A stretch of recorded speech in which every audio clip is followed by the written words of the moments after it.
अस्सलामुअलैकुम। तो जो आज हम टॉपिक डिस्कस करने जा रहे हैं वो है सॉफ्टवेयर डेवलपमेंट लाइफ साइकिल। तो फर्स्ट ऑफ ऑल हम इसको डेफिनेशन को देखेंगे। What is SDLC? तो SDLC is a well defined structure sequence of stages in software engineering that ensure the efficient development of the software product. अब वो कौन कौन सी एक्टिविटीज़ हैं जो हम एसडीएलसी में परफॉर्म करेंगे। मतलब आपने कोई भी सॉफ्टवेयर जो है वो डिज़ाइन करना है तो उसके लिए आपको कौन कौन से स्टेप से गुज़रना होगा और फिर आप एक सॉफ्टवेयर को डेवलप कर सकती हैं। तो जो हमारा सबसे पहला है वो है एसडी कम्युनिकेशन। कम्युनिकेशन, जब भी हमने कोई सॉफ्टवेयर क्रिएट करना है तो हमने सबसे पहले जो चीज़ देखनी है वो है कम्युनिकेशन। अब जो क्लाइंट है और सर्वर है, मतलब जो जिसने सॉफ्टवेयर क्रिएट करना है और जिसने सॉफ्टवेयर को शेयर करना है या बनाना है, अब उन दोनों के दरमियान सबसे पहले बातचीत होगी कि हमें इस तरह का सॉफ्टवेयर चाहिए और इस तरह का चाहिए। अब जो मेन उसके पॉइंट्स हैं वो हमें कम्युनिकेशन में मिल जाएंगे। Understanding high level objectives, discussing the scope of the project. Scope मतलब कि आने वाले वक्त में उसकी क्या अहमियत है, वो उसका स्कोप है कि अगर कोई भी सॉफ्टवेयर हम क्रिएट करते हैं तो उसको दुनिया या आपके जो लोग हैं वो किस तरह से उसको एक्सेप्ट करते हैं या नहीं करते, वो हमने स्कोप ऑफ प्रोजेक्ट जो है वो भी डिस्कस करते हैं किसमें, कम्युनिकेशन में। उसके बाद हम देखेंगे रिक्वायरमेंट को, रिक्वायरमेंट गैदरिंग। जो हमारे पास दूसरा स्टेप है वो क्या है, रिक्वायरमेंट गैदरिंग।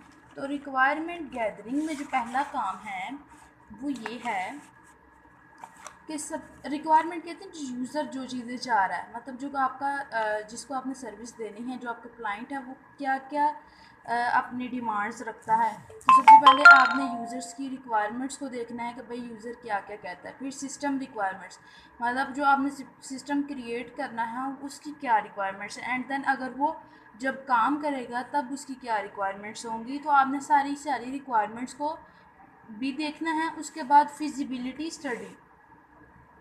अब फिजिबिलिटी स्टडी का क्या मतलब है कि आपने एक ऐसी स्टडी करनी है जिसमें आप डिज़ाइन कर किया हुआ सॉफ्टवेयर जो है उसको एनालाइज करेंगे। उसका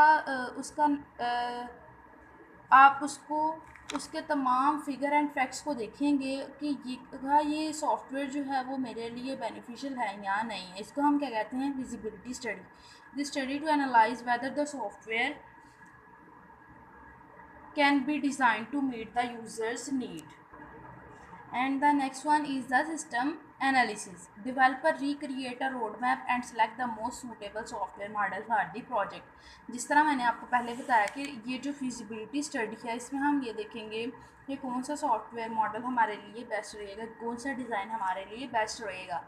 तो इसमें हम जो है सॉफ्टवेयर एनालिसिस में हम क्या करेंगे कि हम अब एक वो वाला डिज़ाइन ले लेंगे जो क्या करेगा, हमारे प्रोजेक्ट के लिए बहुत ज़्यादा बेनिफिशियल होगा। And then last one is the next one is the software design divided into the high level designs which define the architecture and detailed design according to the requirements। अब हमने जितनी भी designs हैं उनको हमने उसका एक स्ट्रक्चर बनाया। जो स्ट्रक्चर हमने बनाना है वो बिल्कुल यूज़र की रिक्वायरमेंट्स पे होना चाहिए कि यूज़र ने हमें फ्रंट एंड इस तरह का बोला है तो हमने फ्रंट एंड को इसी तरह से डिज़ाइन करना है। Then sixth one step is the coding. अब कोडिंग जो है उसको हम प्रोग्रामिंग कहते हैं।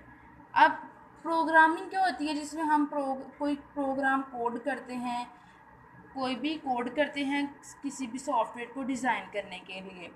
अब क्या होगा, अब डेवलपर को चाहिए कि वो उन कोडिंग स्टैंडर्ड्स को फॉलो करे जो क्या है यूज़र की तरफ से रिक्वायर्ड है। तो ये हो गया कोडिंग। नेक्स्ट है टेस्टिंग। अब जो टेस्टिंग है ना वो सबसे मुश्किल फेज़ है एसडीएलसी की। टेस्टिंग में हम क्या करेंगे कि वो जो सॉफ्टवेयर जो फंक्शन कर रहा है वो उसके अकॉर्डिंग है या नहीं है। It include various types of testing such as unit testing, integration testing and system testing. And the last one testing is the acceptance testing. अब सारी टेस्टिंग के बाद एक वो टेस्टिंग फेज़ होती है जिसमें आप एक चीज़ को एक्सेप्ट कर लेते हैं कि भाई ऐसा बिल्कुल ठीक है। तो उसको हम क्या कहेंगे, एक्सेप्टेंस टेस्टिंग। अब जो next one and last one इसका जो है वो है इम्प्लीमेंटेशन। जब हमने सारा कुछ देख लिया, जब हमें सारा कुछ पसंद आ गया, सेलेक्ट कर लिया, और फिर हमारा टाइम है इसको कॉन्फ़िगर करने का। अब हमने इसको एक प्रॉपर स्ट्रक्चर देना है।